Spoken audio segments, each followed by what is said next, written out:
What's up, guys, and welcome to another episode of the Powerhouse Mentality podcast. I am your host. I am Caitlin Kenneth Smith. And on today's episode of the podcast, we're going to be talking all about the concept of no problems, only solutions, and how you can shift your perspective in order to adopt this mindset into your life. And the reason why I wanted to talk about no problems, only solutions is because recently we dropped the Powerhouse Mentality, a no problems, only solutions oversized tee. And this oversized tee isn't just a piece of apparel, isn't just a t-shirt. It's meant to be a constant reminder to stay committed, always seek discomfort, never stop learning, and always have a powerful perspective towards life. And this piece of apparel is super important because it's the first piece of apparel that we've launched with our new model, with our new mission, with our new brand. Because originally the Powerhouse Mentality started off as something very different. We focused on building community through competition.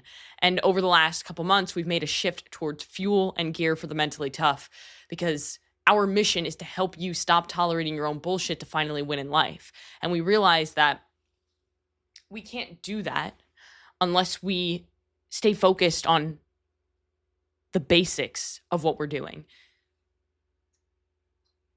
So the origin of no problems, only solutions, it's something that people have asked me, like, why did you put that on a shirt, right? It's a cool tagline, right? It sounds cool. It has a nice ring to it, but where did it come from? And this kind of goes back because this is a very meaningful thing to me. And it's inspired a lot of personal breakthrough for myself, but also I use this with my coaching for my clients. And this perspective has truly changed my life. And it really comes down to the power of reframing. The power of reframing challenges specifically. And a couple of years ago, at this point, it was probably like 3 years ago, I used to, every single morning I would go on a run and I would listen to a podcast when I went on a run. And the podcast at the time that I was obsessed with was either The Real AF by Andy Frisella or the Ed Milet Show by, Ed Milet.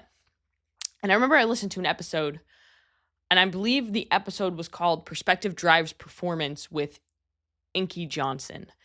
And to this day, it's one of the most impactful podcast episodes that I've ever listened to, not just from Ed Milet, but in general, because it completely shifted my perspective towards life and completely shifted my mindset towards challenges and towards really anything that we go through in life.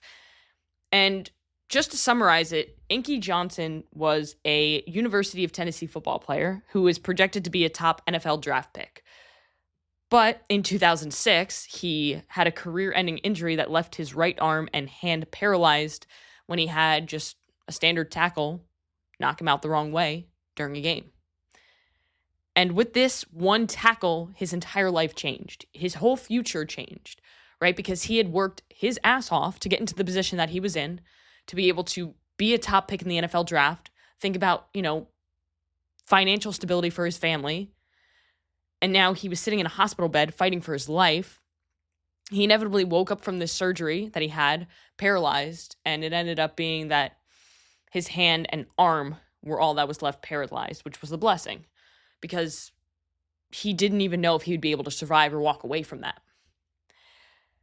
And a lot of people being put in that situation could spend a lot of time feeling sorry for themselves. And he did, of course, because that's kind of like how we grieve, right?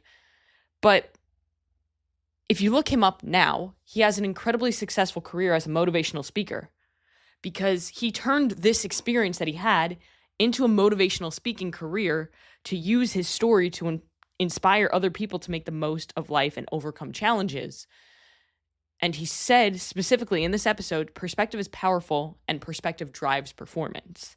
And it's something that I say up until this day. And now when I look at things, I think, okay, no problems, only solutions.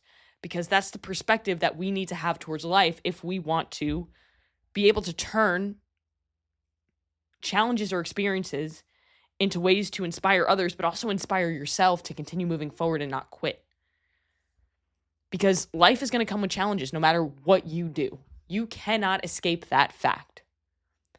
Life is hard, but life is hard for everybody. So if you're using life is hard as an excuse for you to not take action, it's literally pointless because everybody goes through things. Everybody has challenges, but it's up to you to shift or reframe that challenge into something more powerful and impactful.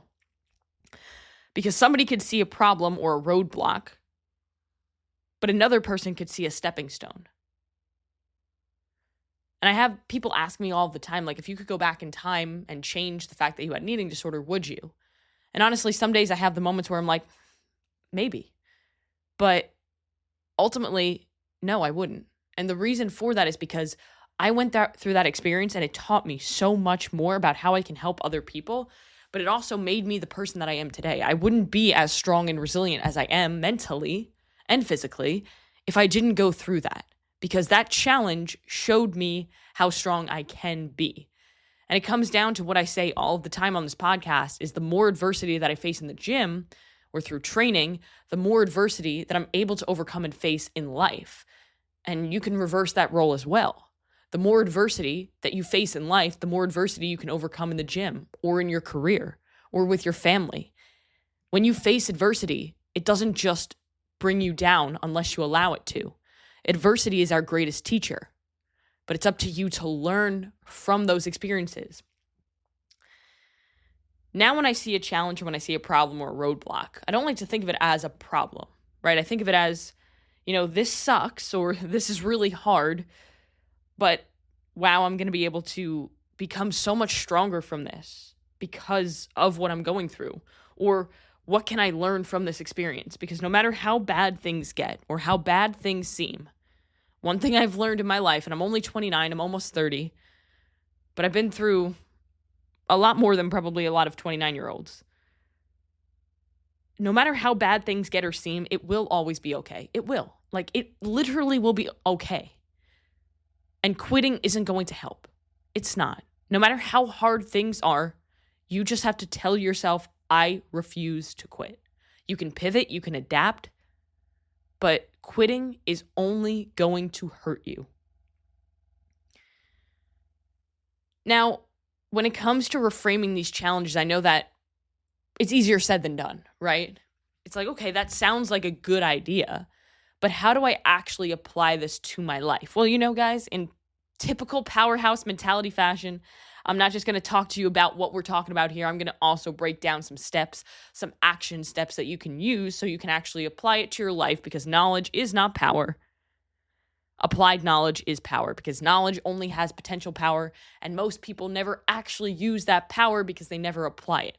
So right now, if you're thinking, okay, I want to start to adapt this or adopt this mindset of no problems, only solutions, a couple things that you can do. One, buy the oversized t-shirt, because then you will not only look fucking awesome and feel fucking good when you're wearing it, but it's going to be a constant reminder of the mindset. And that is not just a sales technique. Guys, I'm fucking serious. I don't know about you, but if I have something that says something that is very meaningful to me, I'm more likely to live up to that. It's kind of like if you get a tattoo of something that's super meaningful to you, you look at that tattoo and it kind of gives you that reminder, that boost that you need to continue moving forward. But the real steps: pause, reframe, and take action. So when you're faced with a problem, I want you to pause. I want you to take a moment to breathe, to kind of evaluate where you're at. Now, here's where most people stay stuck, is they just pause. And then they react instead of responding. When you react, it's kind of just like you have no control over your emotions and you let your emotions take over. And then 10 minutes later, you're like, shit, I wish I didn't react the way that I did. Now, when you respond, you take time, reflect, and understand what you're doing, and you have your emotions in check, right? So we want to respond. Pause, reframe, okay? Now, reframe, you're going to ask yourself, what's one thing I can do here to move forward? So you pause, you're faced with this problem, you're pausing, you're taking a moment to breathe and kind of understand what's happening, and then you're going to reframe the problem to what's one thing I can do to move forward. And then number 3, the third step, the most important step, take action. Focus on the next actionable step instead of focusing on the whole problem. Because when you look at the whole problem, or when you look at this big goal or this big staircase that you have to climb, It can be super overwhelming to just look at it and say, shit, I have to climb that whole staircase. No, just take it one step at a time. If you skip steps, then you're going to fall flat on your face. So don't do that. What we want to do is take it one step at a time, one action step at a time. Prioritize and execute what's most important so you can get that done. Now, some examples of this solution-oriented thinking is in fitness. You can think of it as like, okay, you can't go to the gym. Well, home workouts work when you have the right intent and effort. The last time I checked, a 5-minute AMRAP, as many reps as possible of burpees, sucked. One thing that I have my clients do if they're stuck in this situation, especially parents, because sometimes like if you have a young child who's under the age of 1 or 2, you could plan a workout and then all of a sudden baby's up from the nap. So the workout doesn't go the way that you want it to go. One thing that I have them do is, hey, we always have in our back pocket a 10-minute EMOM that we can do. And an EMOM is every minute on the minute, where you do 30 seconds of work and we're going to do 30 seconds of rest. As many squats, body weight squats as possible for 10 minutes, 30 seconds on, 30 seconds off. You can do 45 seconds on, 15 seconds off. Up to you. You can do it with push-ups. You can do it with sit-ups. You can do it with burpees. You can do it with air squats. You can do it with anything. And that's the no problems, only solutions mindset.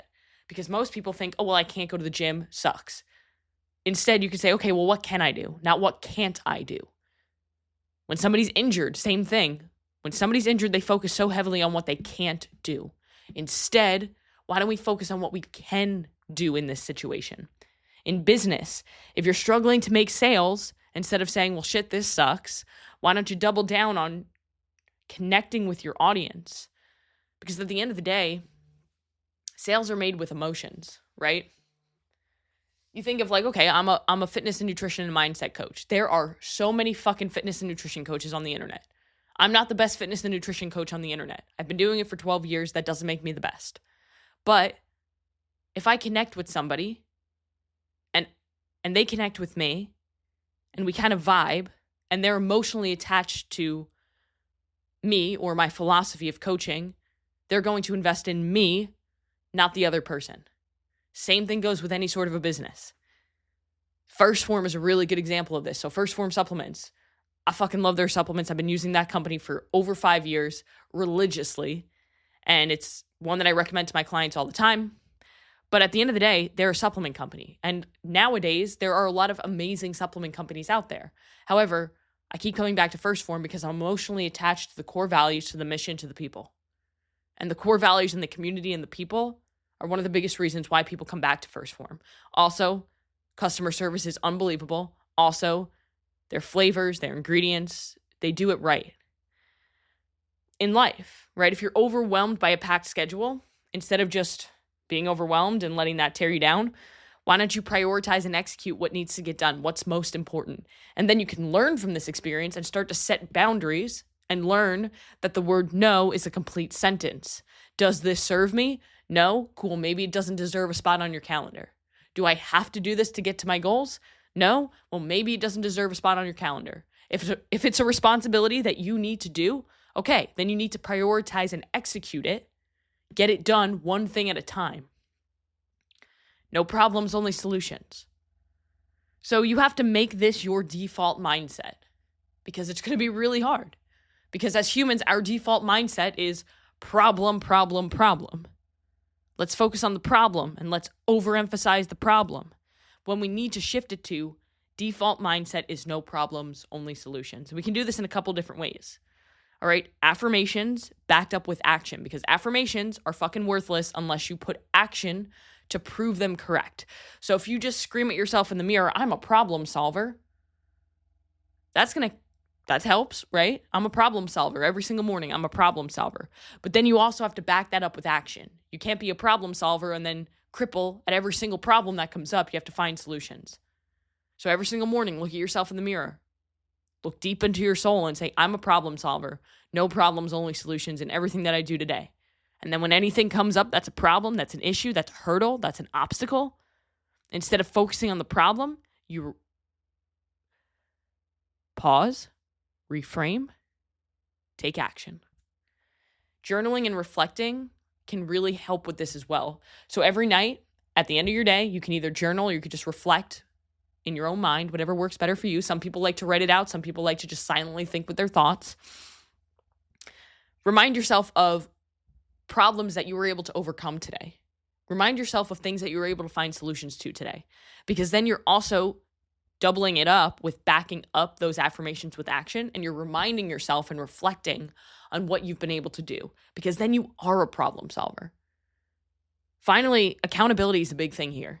You want to make sure you surround yourself with people who aren't making excuses, who aren't being negative, who aren't talking bullshit all the time. You want to surround yourself with like-minded people who are also trying to get better, because that'll also push you to level up and continue to look for solutions in life. So guys, mindset isn't just something we talk about, especially at the Powerhouse Mentality. It's something that we live every single day. And that's exactly why we created the No Problems Only Solutions Oversized Tee. It's a constant reminder to keep pushing forward no matter what, and show the world that you don't back down from challenges. I'm going to throw the link down below for you guys to get to the site so you can get the No Problems Only Solutions tee before it sells out, because we have an extremely limited quantity and we are probably not going to run this again just because we like to do more exclusive drops. But go out and do one thing today that's going to take you one step closer to where you want to be.